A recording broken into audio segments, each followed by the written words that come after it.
Hey, what is up you guys? It is Augmented and welcome back to another Pokemon Go video.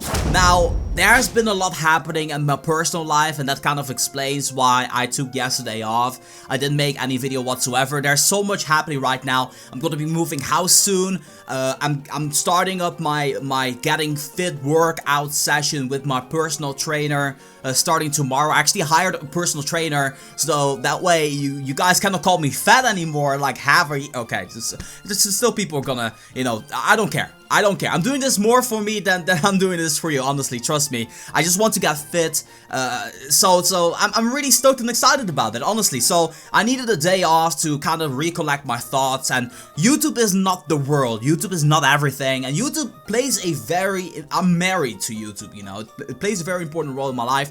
But I kind of had to take a day off, so I'm pretty sure you guys understand. This video is kind of like a in-between video to a video that I am releasing tomorrow. Tomorrow's video is gonna be awesome. Spoiler, I'm hitting level 37, and that's about it. So if you want to see that video, make sure you subscribe if you haven't already, and make sure you turn on your notifications. YouTube is still broken. You want to make use of that bell button to get a notification whenever a video is up. So go ahead and do that if you want to. But yeah, let's jump into this video. So this video is going to be first off an announcement that I'm doing about the Pokemon Go Plus giveaway. Pretty sure you guys will like that. And then we're going to be talking about a part 2 to the last video that I made. It will all make sense very shortly, believe me. So, number 1, giveaway. I'm doing a exclusive Twitter giveaway for the Pokemon Go Plus. And you might be wondering, well, Ref, why are you talking about this on YouTube? Plain and simple, you guys are the viewer, like, you guys deserve a chance to enter as well. What I consider my viewer base consisting of is the people who really want to know what's going on, just follow me on Twitter or Instagram. And I consider those people a little bit closer than just the people on YouTube, simply because they get to see more information behind the scenes, because I'm posting on Twitter, and posting a tweet is faster than just making a video. So that is just my whole thought process. I also have my DMs open on Twitter, and I try to respond to a lot of you guys as much as I can. Excuse me if I don't get to you guys immediately.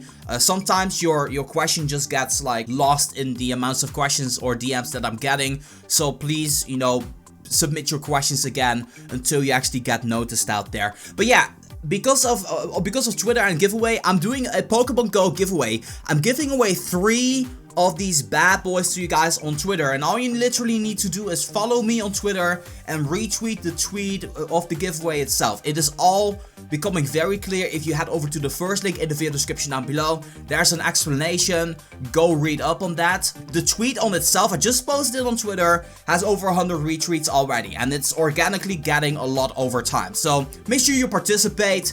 Enough on that. I want to talk about something cool that happened inside of Pokemon Go. Something that I consider really cool, but I'm considering the fact that some of you guys might not think the same way as I do. So what I'm going to be doing is I'm going to convey my thoughts and opinions in this video for you guys and share my experience with this change happening, this update. So this is like part 2 or part 3 to the 0.39 update, because this sort of happened after.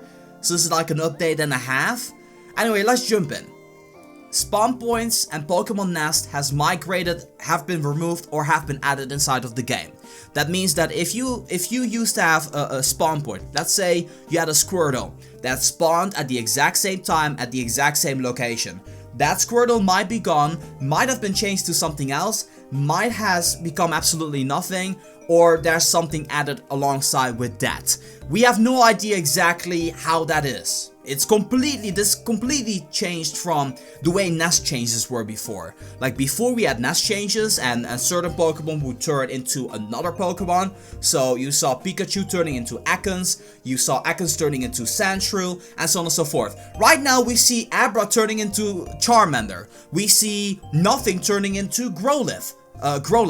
We see Poliwag turning into Drowsies. We see Nothing turning into a Pidgey Rattata nest. It is absolutely insane. But there's more to this. There's more to this. Like, what I think is that Niantic has been focusing on where people actually play the game.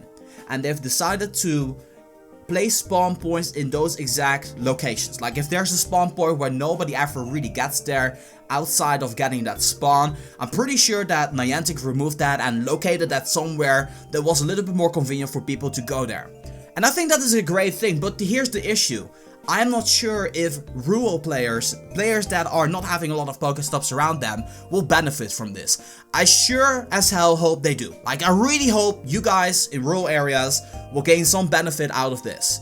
It would already be one step in the right direction, and then the next step of course would be adding more Pokestops. But I'm pretty sure that will happen over time. So what I think that Niantic is really focusing on with Pokemon Go is just making sure everything gets done in a certain order.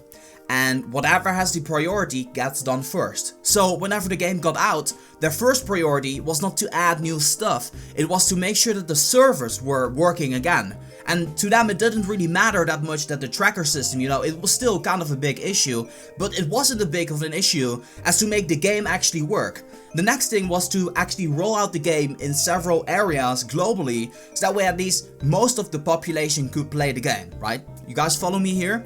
The third thing was to fix the tracker system, because that plays a significant role inside of the Pokemon Go game. And after that kind of settled down and a lot of players from the initial hype kind of, you know, left, because that just happens, people feel the game is not up to their expectation, they sort of leave. Other players will join in and they're like, hey, this is kind of fun, let's just stick. They start to add new features inside of the game to make the game more appealing. So appraisal system, buddy system.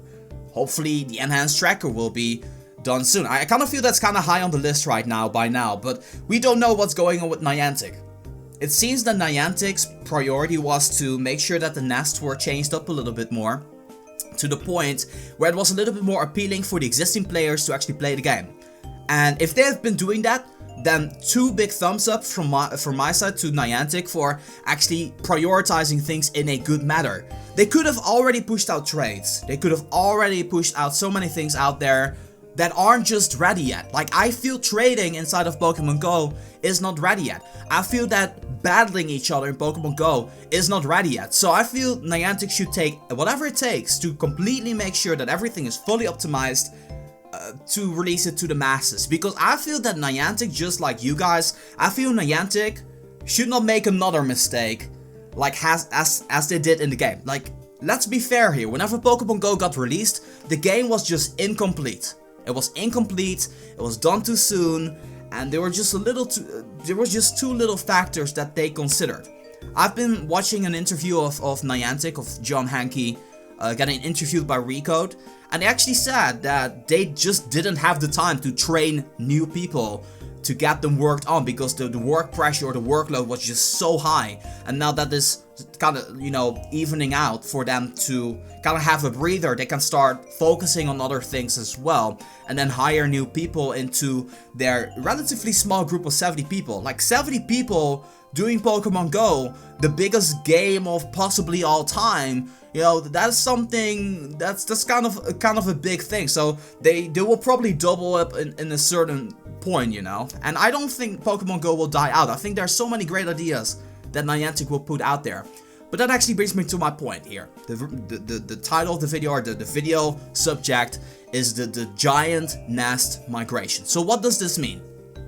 I honestly think this will enhance the gameplay, but I just honestly am really curious about your personal opinion. Like, I could give you guys my opinion. My opinion is great. My opinion, I'm a urban player. Like, I have nothing to complain about. Like, we got an Electabuzz nest, which is absolutely insane. We got a Growlithe nest near our lure spots, which is amazing because I want Growlithe. I need an Arcanine. We got Dragonites occasionally, which I end up missing, which is unfortunate. I caught a Snorlax today. What else is there? There's a lot of more rare type Pokemon. Also, one thing that I noticed is the fact that a friend of mine has a Ghastly nest, I think in Amsterdam, and he found a lot of Ghastly there, but then somehow he also managed to find a Haunter at the exact same spot, followed by a Gengar at the exact same spot. So it really kind of follows the pattern there. So little switches and things, and also Pokemon that we didn't see before are now appearing again, like Scyther. Pikachus are appearing again for us. We have this crazy nest of a lot of seals all over the place for whatever odd reason. We got a Slowpoke nest now, which is great, but in general, it's just like, I feel that at schools, at local places, in cities, in crowded places where there's a lot of cellular activity for Pokemon Go, luring spots and such, there's way more Pokemon out there to appeal to the masses. But here's what I think. I feel that certain Pokemon that are just extremely rare should be hard to find. They should be gems in the rough that you really need to look for in order to get them. So I feel Dragonite should not be accessible. And here's the catch. The Dragonite that keeps spawning is at such an annoying place. I can get there, but I need to bike for 10 minutes in order to get there. It's like literally in the middle of nowhere. And I think that's kind of cool. Like, that's kind of challenging in a way and interesting at the same time as well. So I kind of like the changes for me personally, but I'm not sure how that is for you guys. So yeah, that's honestly what I found out that there is with these changes. Like, a lot of spawn points have been removed, but I know for a fact that more have been added. People have been complaining, people have been thankful, and people have been very neutral about the case. Honestly, just want to know from you guys what's been going on. That's honestly my take on this. Here's some pictures of or I already showed you guys them in the video anyway. There was this Dratini nest for some odd reason. I thought Dratini nests were non-existent anymore. And there's a golf track which has a lot of Bulbasaurs on there for whatever reason. I honestly just don't know what's going on. So yeah, thoughts, opinions, I would just love to hear them from you guys in the comment section down below. Remember, tomorrow's video is gonna be level 37 inside of Pokemon Go. It's gonna be pretty cool. And I'm gonna give you guys a review of the Go Plus. So be sure to stay tuned for that. With that in mind, just want to say thank you guys so much for watching. And as always, this has been Reverse for Pokemon Go. I'm gonna be signing off, and I'll see you guys in the next one.